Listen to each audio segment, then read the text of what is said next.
ماشاء اللہ، اللہ کامیاب فرمائے، مہربانی کرے۔ سر علم کے بارے میں کافی کچھ سنا ہے، لیکن اور کس سے مراد یہ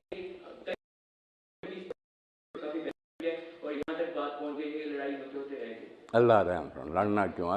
اگر کوئی رائے کا اختلاف بھی ہو تو بتا غیب کہ اپنے آپ کوئی آدمی غیب کی ایک بات بھی جان لے۔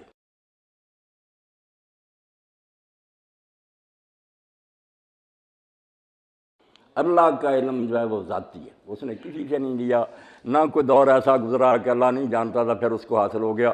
جیسے وہ آپ ہمیشہ سے باقی جتنے انبیاء اولیاء ان کو اللہ بتاتا، یہ نہیں کہ بتاتا نہیں، بہت بتاتا، اور بتانے کے بعد بھی اللہ کا علم اور مخلوق کا علم، چاہے وہ رسول کریم علیہ الصلوۃ والسلام خدا بھی ہوں، وہ بھی برابر نہیں۔ جو مساوی کہہ نا کہ برابر ہی ہے سب، وہ بھی کافر ہے۔ خود مولانا احمد رضا خان بریلوی رحمۃ اللہ علیہ فرماتے ہیں رسول اللہ کا اندازہ کریں یہاں تک کوئی نہیں گیا، فرماتے ہیں رسول اللہ کا علم ایسے جیسے ایک پانی کے قطرے کے آپ 10 کروڑ حصے 10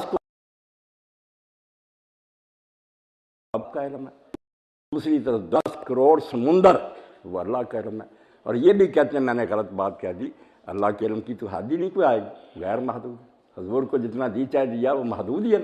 یہ اس شخص کی بات کر رہا ہوں جس کے بارے میں بدنامی ہے کہ وہ یہ کہتا ہے، یہ کتاب پڑھنا چاہیے۔ اللہ کا علم خود بخود ہے، باقی سب کو عطیہ جتنا چاہتا دیتا، اور پھر بھی مساوات کفر ہے۔ اللہ اور رسول کے علم میں کہہ دینا کہ برابری غلط بات ہے۔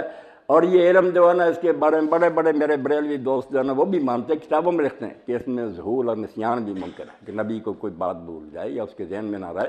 کتنی مرتبہ حضور نے نماز پڑھائی اور نماز میں 2 پر سلام کہہ دیا، 5 پڑھا دی، تو لوگ خاموش رہے، سارے لوگ ادب سے چپ رہے کہ شاید نماز ہی اللہ کے حکم سے تھوڑی ہوگی یا زیادہ ہوگی۔ ایک شخص نے جرأت کی، خرباق تھا نام اس کا رضی اللہ تعالیٰ، اس نے کہا اللہ کے رسول نماز چھوٹی ہو گئی ہے یا آپ بھول گئے؟ آپ نے فرمایا نہیں کوئی بات نہیں، آپ کے تو ذہن میں تھا نا کہ میں نے ٹھیک ہی پڑھائی۔ پھر آپ نے لوگوں سے پوچھا سزا کا ذوالجلال، یہ ذوالجلال سچ کہتا؟ تو پھر حضرت ابوبکر عمر اور دوسرے بولے کہ ہاں اللہ کے رسول نماز میں کمی ہوگی۔ پھر دوبارہ قبلہ رخ ہوئے، نئے سرے سے نہیں پڑھائی، جو باقی تھی نا 1-2 رکھتے وہ پڑھائیں، آخر میں سجدہ صاحب کیا اور ساتھ فرمایا انما انا بشر، میں بھی ایک انسان ہوں، انسا کما تنسون، جیسے تم بھول جاتے ہو میں بھی بھول جاتا ہوں، فیضا نسیت فذکرون، جب بھول جایا کروں مجھے یاد دلا۔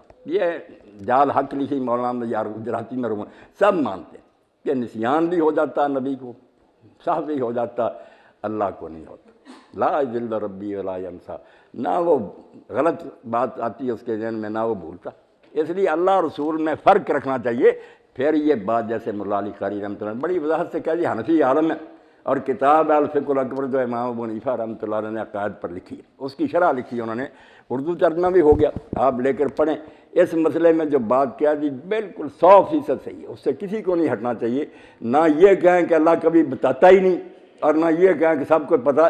اعلموا ان الانبیاء علیہم السلام لم یعلموا الغیبات من الاشیاء، کہتے ہیں خوب اچھی طرح جان لو کہ اللہ کے نبی جو ہے نا علیہ السلام وہ غیب کی باتیں نہیں جانتے، الا ما اعلمهم اللہ تعالیٰ احیانا، ہاں کبھی کبھی اللہ جو بتاتا ہے وہی کے ذریعے پتہ لگتا ہے، آسمان زمین کی خبریں دیتے ہیں، قیامت تک دیتے ہیں۔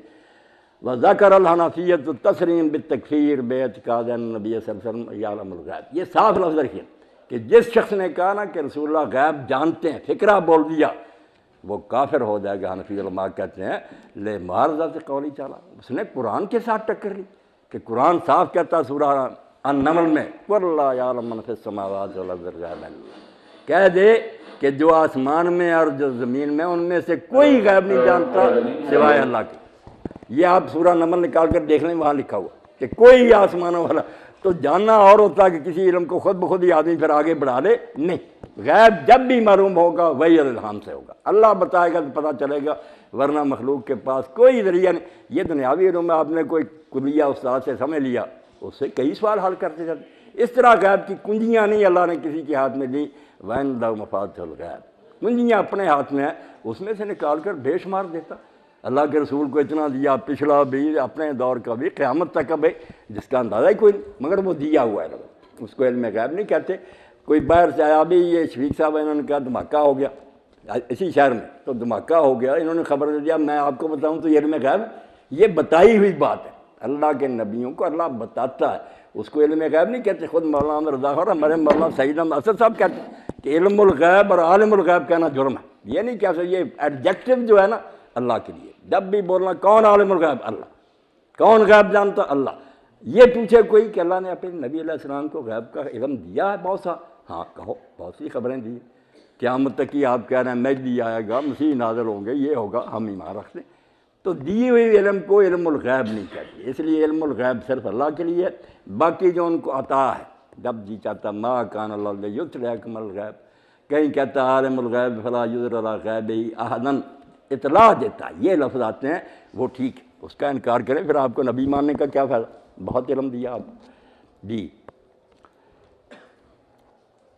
باقی بچیاں میرے جو زندگی میں آپ کے کام آنے والی باتیں، کل اللہ کے ہاں میں نے اور آپ نے ان کے بارے میں سوال کیا کرے، یہ جھگڑالو باتیں نا مولوی حضرات کے سپرد کریں، ان کا کاروبار ہے یہ کہ لوگوں کو لڑاتے رہیں اور فرقے بنائیں، آپ کچھ عمل کی بات پوچھا کریں کہ یہ ہماری زندگی میں جو مسائل ان کا کیا حل ہے، آپ پوچھیں شاباش۔ سر یہ سوال ہے کہ